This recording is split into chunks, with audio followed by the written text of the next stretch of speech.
If anyone thought the Etzebeth eye gouge story was going to fade quietly, former Irish refereeing chief Owen Doyle has just ensured the fire burns even hotter. While many pundits have debated intent, provocation and context, Doyle has gone straight for the jugular, demanding that Etzebeth receive a severe punishment and warning that rugby's entire disciplinary system will lose credibility if they go soft on the Springbok giant. Etzebeth's permanent red card at the end of South Africa's brutal 73-0 demolition of Wales is still dominating headlines.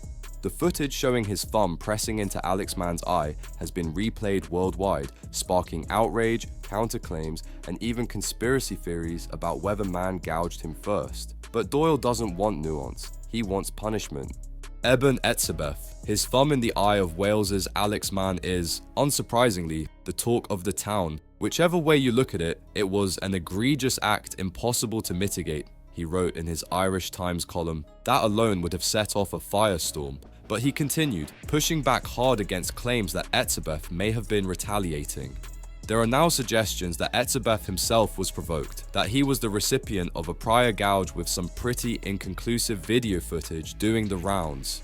But it cannot be a question of an eye for an eye. That's a level of retaliation which cannot be acceptable. We'd all be livid if someone poked their finger into our eye, but to actually return the act is unthinkable.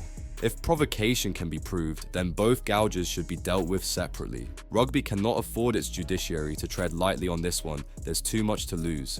In Doyle's view, anything less than a harsh suspension would signal to the rugby world that foul play can be brushed aside, especially when committed by a superstar. He wants the disciplinary panel to throw the book at the Springbok, and he makes it clear that this isn't about Etzebeth alone, but about the sport's reputation. And this November window has already been chaotic for the Springboks.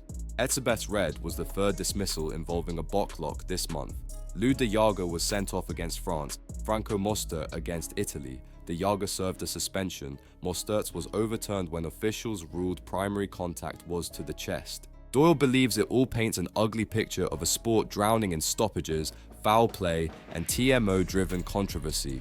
Some great rugby this autumn has been badly tarnished by foul play, constant TMO interruptions, and referees being the center of attention, he added. Then he delivered one more blast, this time defending match officials themselves. Don't shoot the messenger, but we cannot lay the blame for everything at the door of the match officials. They are assailed by decision-making protocols, checklists, constant questioning from players, and very detailed analysis of their performance from team coaches. That is a lot of pressure.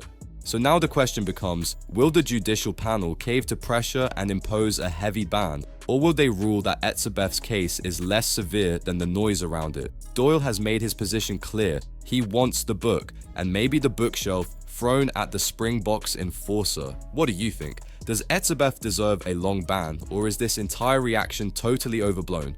Let me know below, and don't forget to subscribe to Green and Gold Army News for more explosive Springboks coverage.